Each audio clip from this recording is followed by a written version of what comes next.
નાણામંત્રી નિર્મલા સીતારામણે લોકસભામાં રજૂ કર્યું વર્ષ 2025-26 માટેનું આર્થિક સર્વેક્ષણ. જીડીપી વૃદ્ધિ દર 6.8%થી 7.2% રહેવાનું અનુમાન.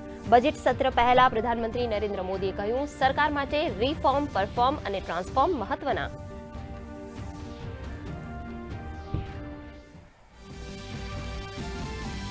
દેશના મુખ્ય આર્થિક સલાહકાર વી અનંત નાગેશ્વરને આર્થિક વિકાસ માટે મેન્યુફેક્ચરિંગ ઉપર મૂક્યો ભાર. કહ્યું, બેંકોનો એનપીએ ઘણા વર્ષો પછી ન્યૂનતમ સ્તરે. એઆઈ માટે એક અલગ ચેપ્ટર. એઆઈ ટેકનિકમાં રોકાણ વધવાથી પોર્ટફોલિયો રોકાણમાં થયો ઘટાડો.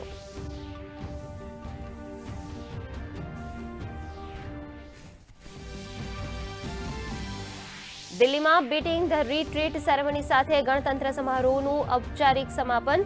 સમારંભમાં રાષ્ટ્રપતિ, ઉપરાષ્ટ્રપતિ, પ્રધાનમંત્રી, સંરક્ષણ મંત્રી સહિત ગણમાન્ય નેતાઓ ઉપસ્થિત.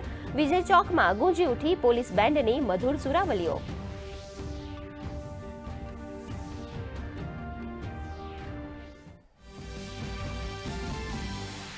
યુજીસીના નવા નિયમો ઉપર સુપ્રીમ કોર્ટની રોક. નવા નિયમો હાલ પૂરતા નહીં થાય લાગુ. 2012ના જૂના રેગ્યુલેશન્સ જ હાલ પૂરતા રહેશે યથાવત.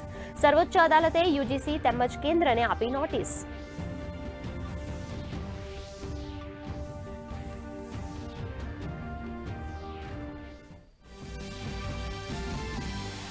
મુખ્યમંત્રી ભૂપેન્દ્ર પટેલે દ્વારિકાધીશના ચરણોમાં રાજ્યના સર્વાંગી કલ્યાણ માટે કરી પ્રાર્થના. મહાચંડી યજ્ઞ અને 1008 મહારુદ્ર અભિષેકમાં થયા સામેલ.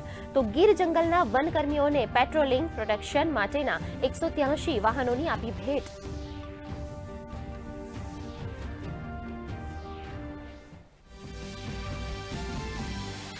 અમદાવાદ ક્રાઇમ બ્રાન્ચ અને એટીએસનું સંયુક્ત ઓપરેશન. આંતરરાજ્ય બાળ તસ્કરીના રેકેટનો કર્યો પર્દાફાશ. અમદાવાદ એરપોર્ટ પાસેથી નવજાત બાળકનું રેસ્ક્યુ કર્યું. 3 આરોપીઓ ઝડપાયા. આરોપીઓએ હિંમતનગરથી નવજાતને ખરીદી કરી હતી તસ્કરી.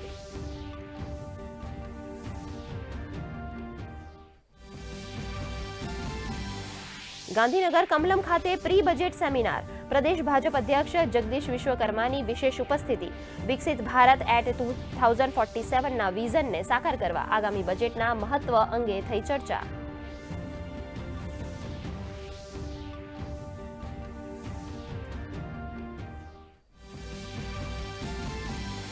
અમદાવાદ મ્યુનિસિપલ કોર્પોરેશન સ્કૂલ બોર્ડનું વર્ષ 2026-27નું ₹1205 કરોડનું બજેટ મંજૂર. ઓલિમ્પિક અને કોમનવેલ્થ ગેમ્સના કોચિંગ માટે 10 કરોડ ફાળવ્યા. તો એઆઈના શિક્ષણ માટે 1 કરોડની ફાળવણી.